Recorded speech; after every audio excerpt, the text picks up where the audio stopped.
It's got to be frustrating to be a Steelers fan. I don't feel any sympathy for you. You've had all these decades where you've been relevant, you've won world championships, so you can get that sympathy elsewhere. That said, though, it is incredibly frustrating when you see a team that is good enough, talent-wise, to win a Super Bowl, should have won a Super Bowl by now, but still has found a way to not do it, and with the current construction of the team, not even get to a Super Bowl. I mean, that just seems like a massive, massive unrealization of full potential, and that is really frustrating. And when you look at the Steelers, they have a really strong core.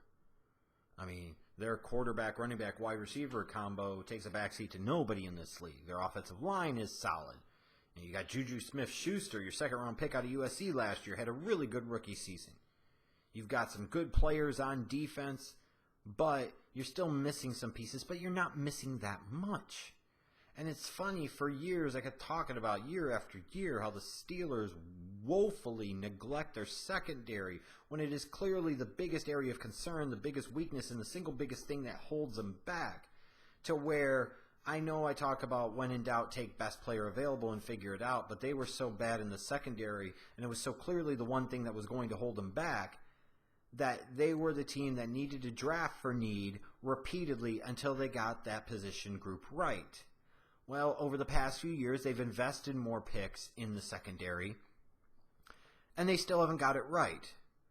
Let's face it, in recent years, they've shown a bad history of evaluating defensive backs. Shamarko Thomas, Shaquille Richardson, Senquez Golson, Doran Grant, even more recent guys like Artie Burns and Sean Davis have started and played, but are they very good?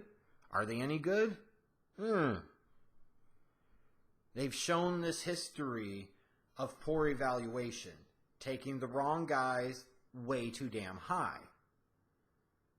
So you would think, if you're the Steelers, you either A, maybe try to address the secondary differently by going into free agency, maybe the trade market, and getting some veterans that can play now. Because clearly, you can't evaluate the talent well. Clearly, you can't coach up the position group very well. So you got to go with a different approach. You either need to bring in guys via free agency or trade market that don't need to be coached up, or you draft guys that are ready to play now that you don't have to coach up a ton. But the Steelers don't do either of those things. They yet again reach, and this time reach massively, on a safety in Terrell Edmunds. He's a great athlete, I'll give you that. But that doesn't mean he's a great football player. And I know we could talk about, hey, Keanu Neal went a couple of years ago to the Falcons at pick 17 or whatever the hell it was. He was supposed to be a second to third round type of guy, and that's true. And he's panned out. And there was always that chance that Terrell Edmunds could pan out. But he is really, really raw as a player. Like I said, comes from good bloodlines. His brother was just taken in pick 16. He's a great athlete. But that doesn't mean he can play or play a lick or specifically play the position that you would really need him to play as a free safety. You took an athletic, strong safety that was a massive reach at pick 28, and I just don't get it. It feels like another one of those picks destined to not go well for this organization. Their history with the secondary tells you that this pick's not going to go nearly as well as it needs to. That's what it is.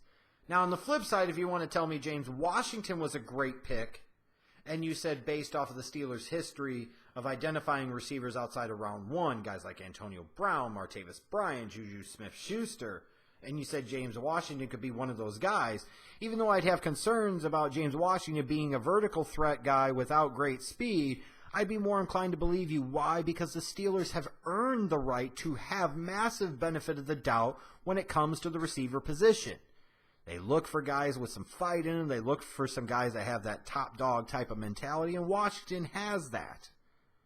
So I have much more confidence in a James Washington, even though I wasn't as high on him, I don't think, as a lot of others, that he would be more likely to contribute immediately and long term than a Terrell Edmunds in a way that could really benefit this team. They've earned no benefit of the doubt when it comes to the defensive back group. They have earned benefit of the doubt when it comes to the wide receiver position. But then you come back and you say round 3, you take a tall, relatively immobile pocket passer with so-so accuracy and piss-poor arm strength. And your first reaction probably is they drafted Landry Jones again? Well, you could fucking basically say they did in Mason Rudolph. Now, the whole thing about Big Ben crying about, I don't see how that's going to help us win now, and maybe we should have spent that pick somewhere else. That's sour grapes from a bitter guy. You can't blame the organization for worrying about Big Ben could retire any year now, and when he does, we could potentially be left with nothing, so we have to start preparing for the future. The bigger question is why would you just take another Landry Jones and Mason Rudolph? What is it that you saw in Mason Rudolph at Oklahoma State that suggested he was anything other than a system quarterback? What was it out of Mason Rudolph at Oklahoma State that indicated to you that he had big-time starting quarterback potential down the road? I don't get it. You already had one of those guys on the roster. Why add another one?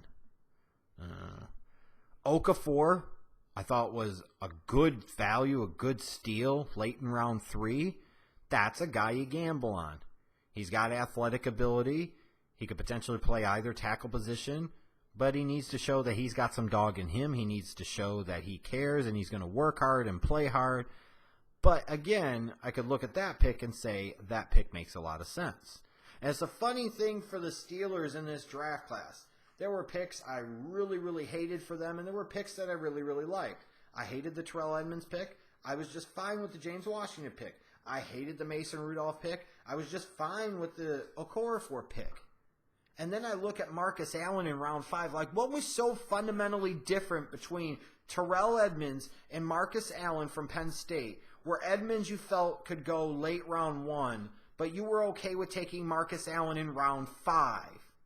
One was a massive reach, and one seems to represent a bit of a steal. And unfortunately, the guy that represents a bit of a steal is not the guy that was taken 28th overall. I also like the Jaylen Samuels pick. He could be a backup running back. He could be a fullback. He could be an H-back, line up out wide sometimes. I thought it was a good pick. I really, really liked it. But again, you look at the Steelers draft, and there are picks to really like, and there are picks to really not like. In the meantime, I really don't know where they got much better for 2018, and they really needed to if possible, because they are still on the cusp. But that window of opportunity is closing. They could have really used a difference maker or two out of this draft class that could come in right away and do something. And I just don't feel like they did.